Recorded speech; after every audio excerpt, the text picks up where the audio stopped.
Itana ndavomera,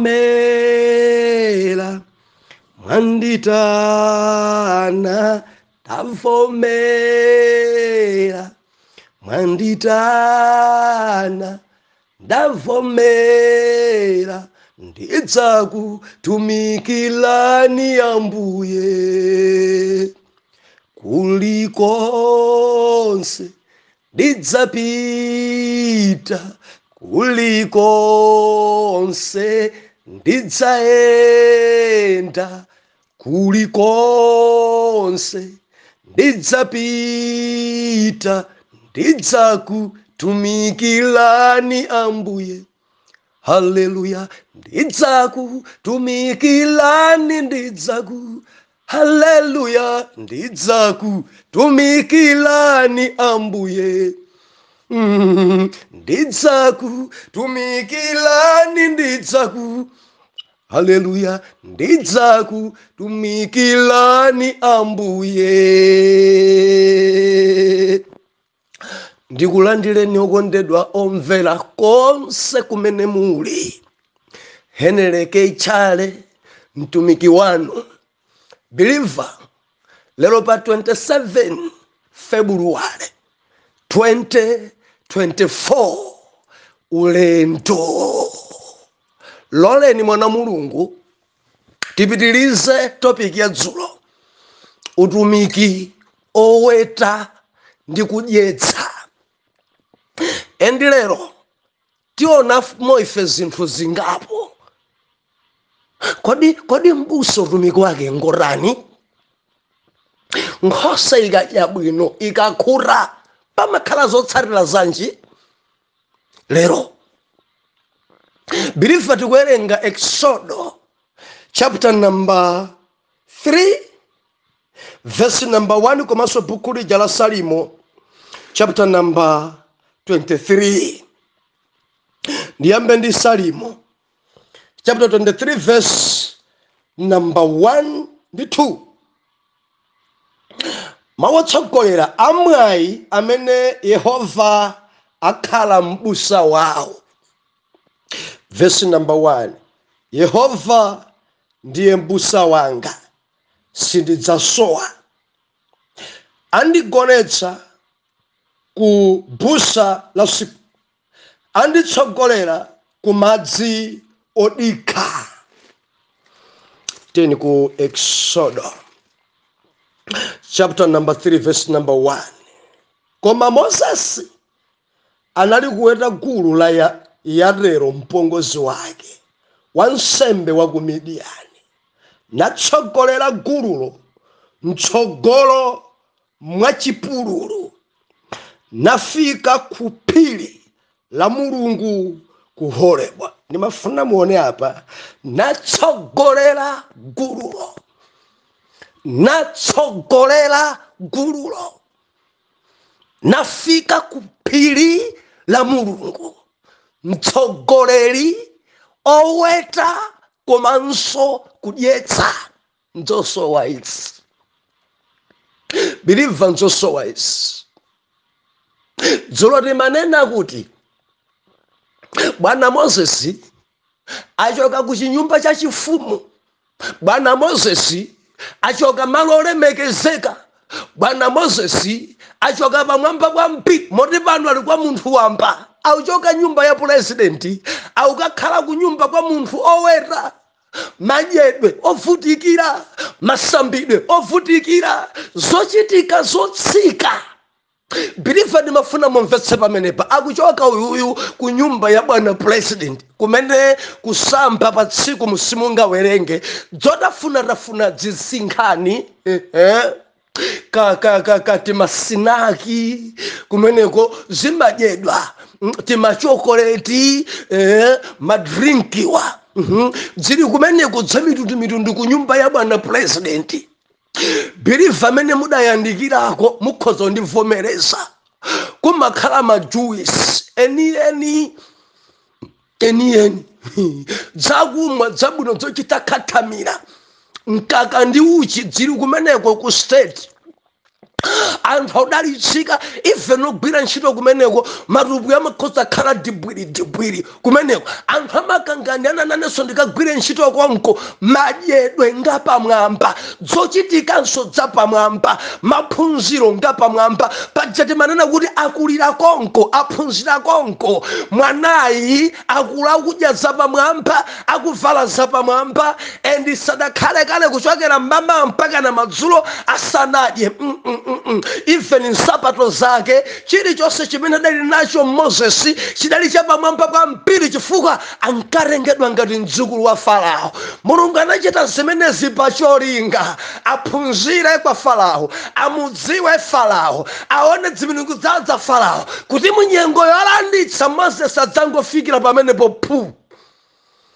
Mulungu ngopya kwambiri.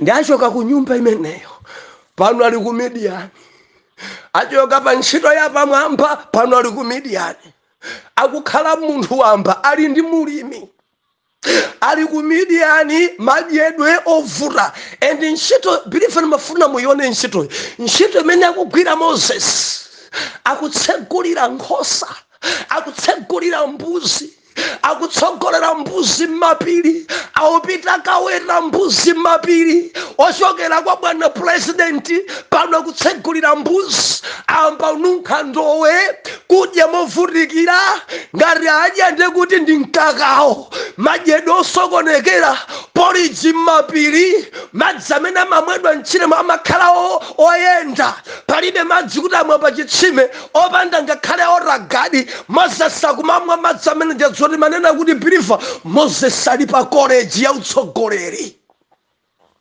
ali pa college Moses mulungu akumphunzitsa ungadzatsogolere bwanji mbumba yanga tiye pa college ndikuphunzitse kusamala kwa anthu koma sadayambi kusamala anthu tiye ndikuone kuti kodi ungathadi kutsogolera mpingo yamba wasamala nkhosa samala kaye mbuzizi tikuone chidwi chako pa mbuzi tikuone chidwi chako pa nkhosa ukapambana pamene ndidzakupase chechu itsogolere Believer Bible College nchofunika paliliana rasike varina timaima pachulu palibe ine kupepa suku siningapile nzimwera andiphunzitsa palibe believer usachedwe nato ntana rasike varira kugwa sitimachedwanso timatukwana kopya tiana rasike fatima nyoza mipingo tiana rasike fatima nyoza zitumiki tiana rasike fatima dera nzimwera andiphunzitsa mumuse kuti phunzitsa ma mulungu apa timavesi take timakhala randale tongofuna kunyozana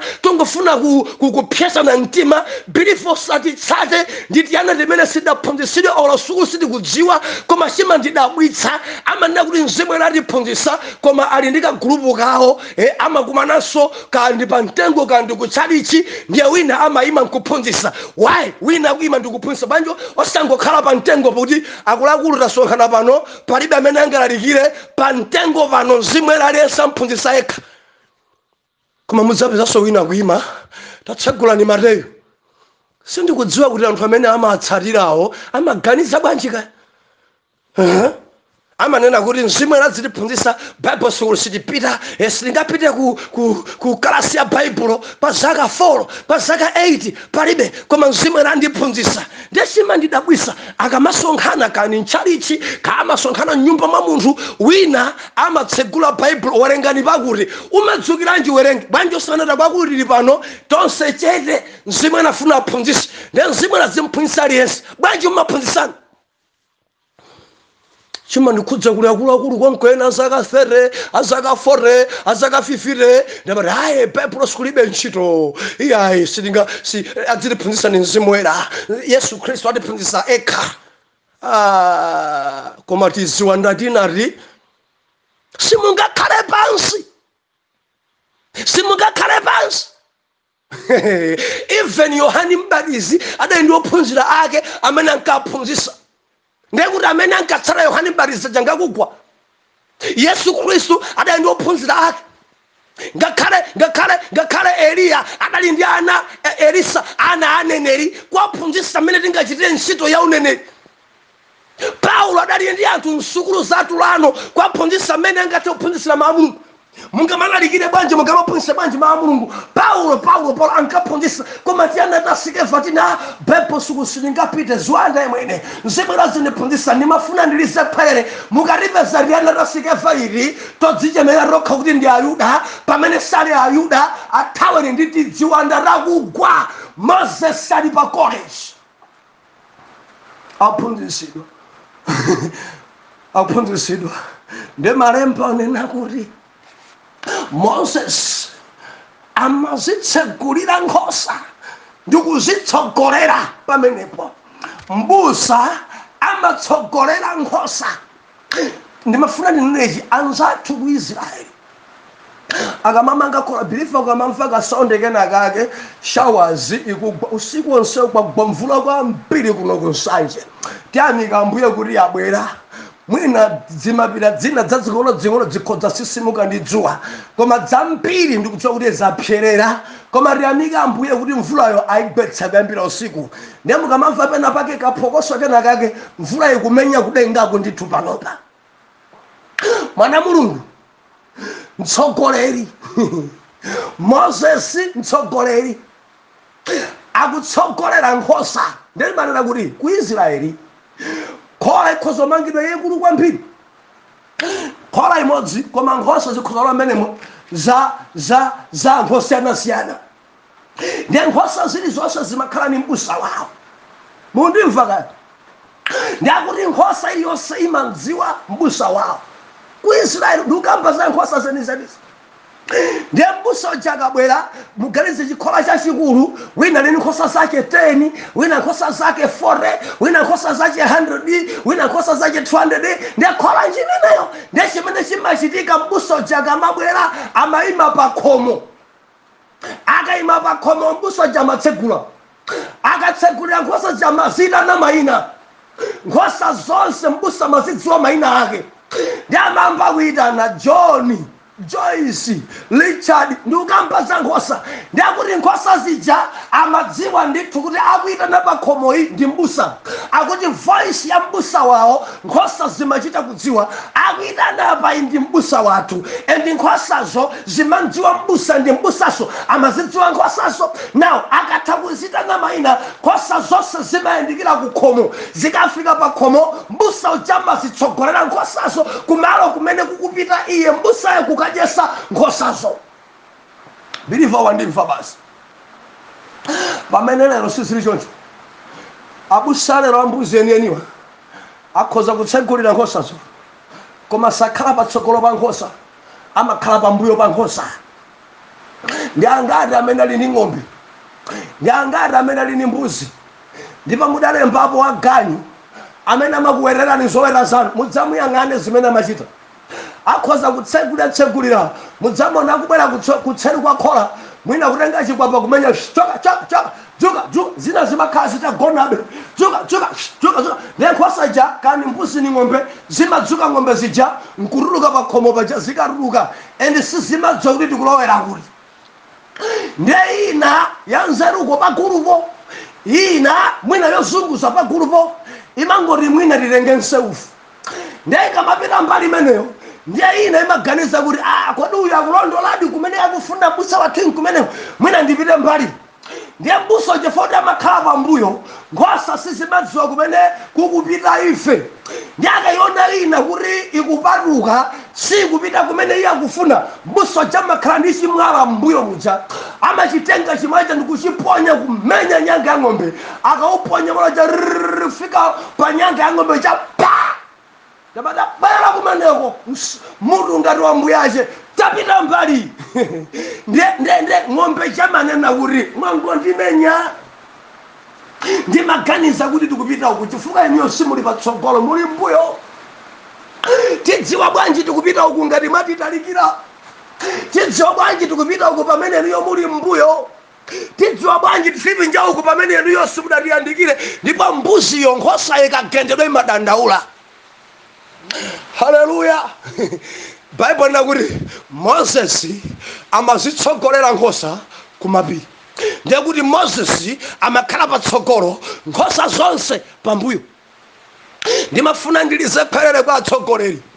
Khalani patsogolo pa nkhosa tsogolerani nkhosa ku busa la sipu, tsogolerani nkhosa ku madzi odikha, tsogolerani nkhosa ku malo oyenderera, tsogolerani nkhosa ku mapiri, tsogolerani nkhosa ndi udindo wanu ngati mtsogoleri, kuzitsogolera nkhosa malo oyenderera. Musakhale pambuyo pa nkhosa, azitumikirani patsogolo pa nkhosa. Nkhosa idziyang'ana inu, idzitenga chitsanzo pa inu, azidziwa pa inu kuti tikupita kwakuti ndi cholinga chakuti tchechi membala mpingo ukakule m'magawo onse, kukula mu chiwerengero, kukula mu uzimu, komanso kukula ngakhale mu chuma. Mamemba kuti anenepe, nkhosa kuti inenepe, zimatengera kutsogozedwa ku malo abwino. Malo abwino. Believer, Moses ali patsogolo, Moses ali patsogolo pa nkhosa, Moses akutsogolera nkhosa m'mapiri, Moses akupita nazo nkhosa kokazidyesa, Moses ali patsogolo, nkhosa zonse zikumulonda. Chimene chinkachitika nachi, Moses akamayenda, nkhosa zimayendanso. Moses akayima patsogolo, nkhosa zimayimanso. Moses akakhala pansi, nkhosa zikukhala pansi. Ndi amazilamula idyani pano, nkhosa zichankumadya. Moses atakhala pena pake, Moses akangoyenda, nkhosa ija imayenda. Believer, tamvera ntchito ya mtsogoleri. Number 1, kutsogolera nkhosa, kuzitsogolera nkhosa ku busa la sipu. Number 2, ntchito ya mbusa ndi kutetezera nkhosazo ku mimbulu. Number 3, ntchito ya mbusa ndi kudyesa nkhosazo kuti zikhule. Mukazitsogolera kumene mukuzitsogolerako, mukazitetezere kumene mukuzitsogolerako, mukazidyese. Number 4, ntchito ya mbusa ndi kukhala chitsanzo pa nkhosazo. Believer, kwadzadza ndi kudziko kuno amene nthawi za mpira mangolamula kuti achite anthu iwo samachita.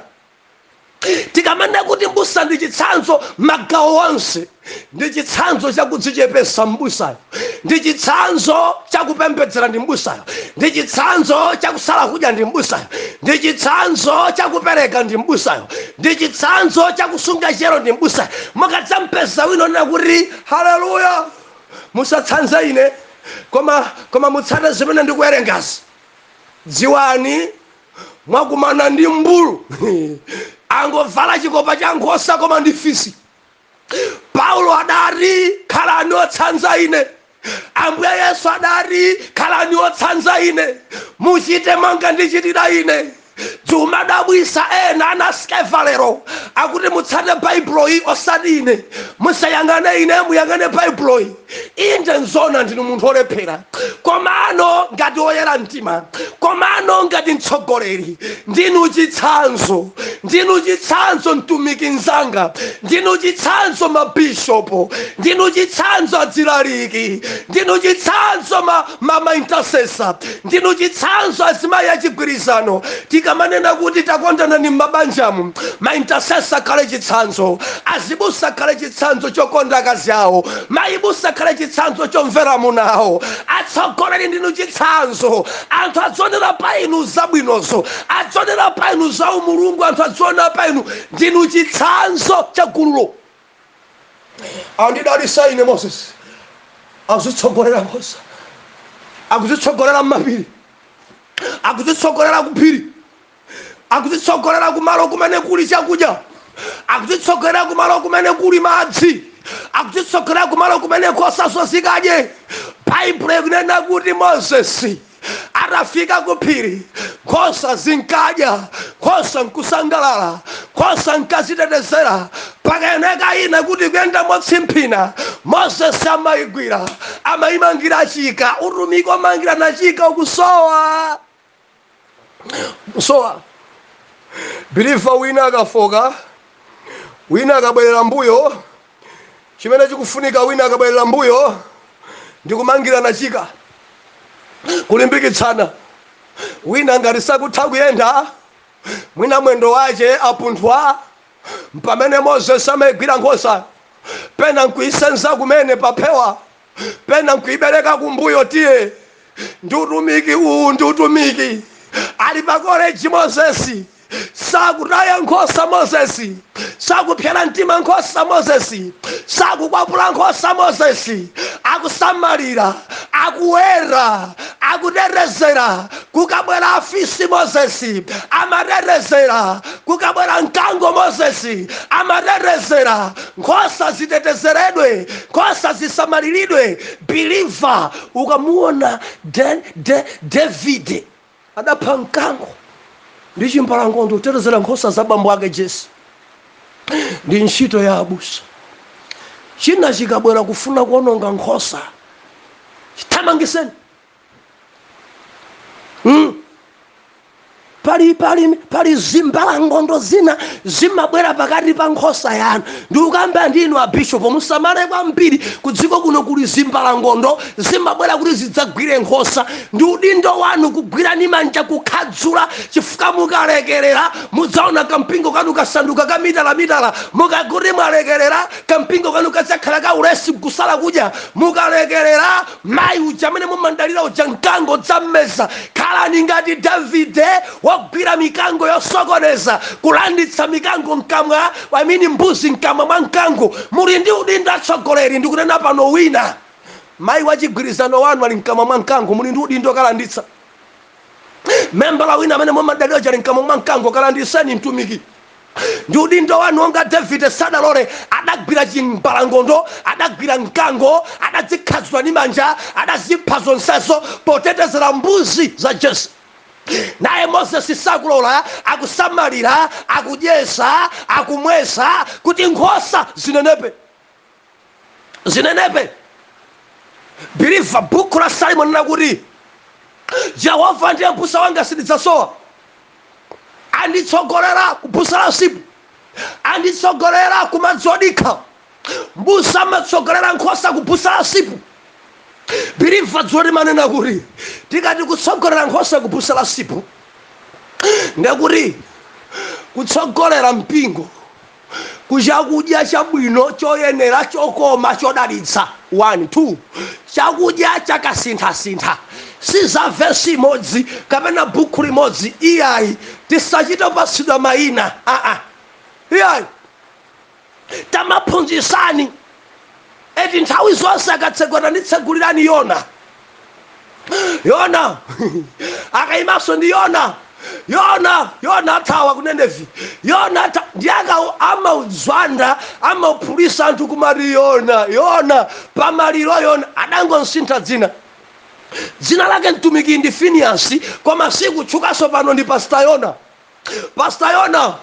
fuka chakudya chache vesi yake ndi ya Yona amaphunzisa za Yona amalalikira Yona ekeka akakhala pamaliro kakuphunzisa zimayi kakuphunzisa mchalichi kakuphunzisa pa fellowship ndi Yona anthu adansintha dzina pano ndi Pastor Yona why tamaperekani chakudya chakasinthasintha mbusa amene amaweta nkhosa bwino akaona kuti dzulo adali phiri lija lero amapita phiriyo akakhala chigwa chija mawa apita chigwa icho nkhosa zidzipezako udzu wabwino nkhosa zidzipeza udzu wobiriwira watsopano nkhosa azidya zina zatsopano osati zokhazokhazo ayi mukaphunzisa za chikondi lero mawa phunzisanisoni zakulimba mtima mukaphunzisa zoti mulungu akupambanisani olo kuti mulemera nthawi zina awuzeni kuti kuli nkhondo za oyera mtima mutatha kuphunzisa za nkhondo oyera mtima awuzenisoni kuti akusoweka kuyenda ndi Yesu believer ziphunzitso zambiri koma mukangoyima pa chiphunzitso chimodzi chokhachokhacho kuyima ndi mavumbuluso pakapokhapo kodi mukangoyima ndi basi mkwaruro okhaokha zimenezi zimapangisa nkhosa kusanenepa anthu chakudya chosama chikonda akangoti akutulukirani kuti vesi yanu ndi imodzi ambiri adzakuthawani chifukwa nkhosa zidzaonda chakudya chomwecho khale bifi imatsegulisa mimba. Vesi imodzi yokhayo pokulalikira membala amve imeneyo mmawa mwacha amve imeneyo wiki mmawa amve imeneyo chaka chatha vesi ndi imeneyo membala amatsegula mimba zotsatira zake amaonda kuonda kumeneko mpaka amafa kucha uzimu chake. Ndimati ndinene kwa atsogoleri, perekani chakudya choyenera komanso chakudya chakasindasinda kuti nkhosa zinenepe. Nkhosa zinenepe. Believe ndinene pano, nkhosa ikadya ikakura mundimva na Mulungu, nkhosa ikadya bwino ikakura mutayimwesa bwinobwino mukamabwera nayo kudzatsekera mudzamene chimachitika simathyola waya simathawa khola. Believe kuchokachoka kwa anthu mipingo mupena pake tamverani sizikudya ziphuzi sakudya. Nkhosa ikadya imagona pansi, nkhosa ikakura imakhala ni nthawi yodzukula. Koma ngati sinadye believe sigo mmangomva nkhola moja ba ng'ombe zikulira usiku wonse, mbuzi mbali iso zidasi atonda angozungira tulo kulephera anthu kugona mwini mulimi wayi. Nkhosa ngozizungulisa sizinadye kenako mudzangomva ching'ombe chachikulu chachola kuti bwanjati ng'ombe zaphweta zachola waya izo nezimathamanga musiku ima tochi mmanja umadzangozindikira zalowa munda mwa mwini kadya mmera onse mawa mwache pabwalo. Mbuzi za muhango, ng'ombe za muhango zadya munda wa mwini. Mayi wapa mtunda baja agonana ndi mamuna wa mwini kusadya. Chinzibambo chimene chili chinkulu wa mpingo chakagonana ndi mkazi wa mwini minister yapa mtundayo, nkhani zili kubwalo zina zili kukoti, mzimu wa njala mchuno wayi. Pena pamakhala kusadya, pena pamakhala chinzimu choyipa chachigololo. Ndimafuna ndilimbikitse wina, nkhosa ikadya ndi kukura musiku muja imadzukula. Amene mudawetapo mundivomereza imatafunira usiku wonse yadya yakura nde imagona pansi. Nkhosa ija ikagona pansi believe chimene chimachitika imadzukula kena kuja za mimba zija amazibweresaso mkamwa nde imayamba kutafuna ndikumeza kenako kudzadzukula ndikutafuna ndikumeza. Ngati sudawete kale pita kone pa khola ya mbuzi kapena pa khola ya ng'ombe nthawi ya kumadzulo udzapeza kuti nkhosa ija kutafunabe, ng'ombe ija kutafunabe, nde uzifufudze kutafuna chani. Zimene yadya kumapiri, zimene yadya bwino akudzukula akutafuna and kumakhala overnight yakutafuna mpaka nakunja mbe and zimene zimachitika ngati nkhosayo yadya mchiremo. Koma ngati sinadye idzukula chani, idzitafunira chani musiku ndi zija zimene zimathyola waya. Membala amene adya bwino Sunday mwina ndi Monday akamachoka ku church, akamachoka ku chigwirisano, akamachoka ku intercession, amachoka kudzukula akutafunira. Akamakumana ndi nsacha amakhala kutafunira. Mudzamva koma lero ku church munthu wa Mulungu anayima, munthu wa Mulungu anayima andidalitsa. Amanena chani? Amati tilimbe mtima kudziko kuno kuli zina zothodesa. Koma nandigwira atanena kuti Khristu sidikudusa mopheka. Ayisindiri chimodzimodzi kumeneko ndiye kudzugulako, kumeneko ndiye kutafunirako. Uthenga wa Sunday munthu akukumbukira Monday, lachiwiri, lachitatu kumana ndina amene Sunday munabwera mtumiki anayima mwene asa anandilimbikitsa kuti ngakhale Petulo adakumana naso nkhondo, ifeso tikamapemphera tikumana naso nkhondo. Moti tikumadusa munyengo zonamiziridwa, Petulo sadanamiziridwa. Ndalimbikitsika mpaka na Friday uthenga ujali nawo. Mudzafoja adya khuta Sunday ndi nthawi yodzukula, nthawi yotafunira. pa intercession wina aphunzitsa kunguchoka intercession akakumana ndi anzake amene sali pa group imeneyo amayamba kuwagawira amene ndadalitsika sindili chimodzimodzi abusa lero abusa ndidalitsa adyakura ena muli magulupumo gulupu ina uthenga umabwera pa wiki kamodzi pena mumalalikidwa daire ndi chisomo ndi akakhala kuti pa gulupupo pakudyetsedwa bilifa malefuti sachuluka magulupu ena mulibemo malefuti wina akapanga lefuti makhala foni yake WhatsApp yabanga expire koma mwina mubilifa ndili magulupu ambiri ine ndachitika chisomo pano ndikulalikira pano ndikujamba ndi mafoni atatu and foni ina ili magulupu over 400 foni ina magulupu around 100 chakuti inayi kandi 80 kuphatikisa magulupu mpaka na chama around kandi 600 munifaka gulupu ina bilifa ndikakhala kuona malefutiwo kodi anthu pa gulupu pano ayambana malefuti bambo papa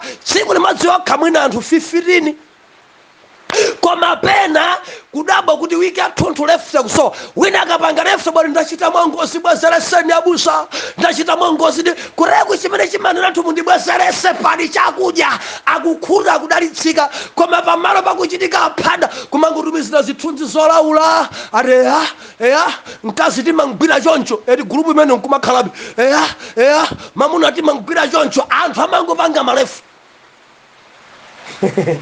oh haleluya nkhosa ikadya bwino imadzukula nkhosa ikadya bwino imakhazikika nkhosa ikadya bwino imanenepa nkhosa ikadya bwino imakhazikika sithyola waya sinimadabwa malefuti akachuluka chakudya chikusowa pamalo sinimadabwa tine ndachoka chipembedzo chija ndachoka kureku kumene kulibeko chakudya anthu amachokapo ndikudziwa kuti pali ena mzimu opanduka amene samapambana koma zina zizikudabwisa fellowship yakudya ichoka ndimati ndinene perekani chakudya chabwino perekani chakudya choyenera anthu zina zatopa nazo anthu ampira na mizidwa khalani onga Mozesi tsogolani nkhosa kupusala siku inunso amene mukudyesedwa inunso amene mukutsogozedwa talondani kumene Mozesi akupita Mozesi akayima mudzima nkhosa zina za makani nkhosa zina za ndale bwanji mukuti imisa pano tikufuna tikadye phiri lalilali Mozesi ati mudye phuphi lalifupi lerolo phiri yake ndimene yosatalikayi nkhosa zina iyayi mbao ukakumaneko ndi fisi wekha ena tikufuna zoyaka za motomoto zagonedwako kumotoko Mozesi akuti pano haleluya pilifa tomvera utumiki owera komanso odyesa timanenepa tikadya timayenda ndi mtiti tikadya sitimadwaladwala tikadya timakhazikika tikadya tikatsogozedwa bwino pilifa ndimati lisekwerere khazikika pamalo ukapeza pali chakudya khazikika kakamira ukangumona kuti uyu ndi Mozesi nkakamire zonena sizingasowe anthu akhoza kunyoza koma ngati iweyo kupezapo kuti pano pali chakudya kakamira ena akhoza kumuleka koma ngati ukumva kuti panopa ndikamachoka pano khani nthawi yodzukula yotafunira ndikuti kakamira mundilondole mmawa Atate mdzina la Yesu zikomo pausoweka mbusa pausoweka mtsogoleri amene adzitha kuitsogolera dziko kubusa la sipu pausoweka nkhosa zimene zidzimvera mbusayo pausoweka nkhosa zimene chakudya chikabwera dzidya ndikuyenda m'malemba nkhosa idzidzukula itadya itakhuta bwino ndicho linga chakuti mpingo ukhale wamphamvu Ambuye ndikupempha cha mwana wanu uyu Yehova lolani anenepe pa zakudya zimene akudya m'dzina la Yesu oyera mtima tiyankhe kuti amen and amen.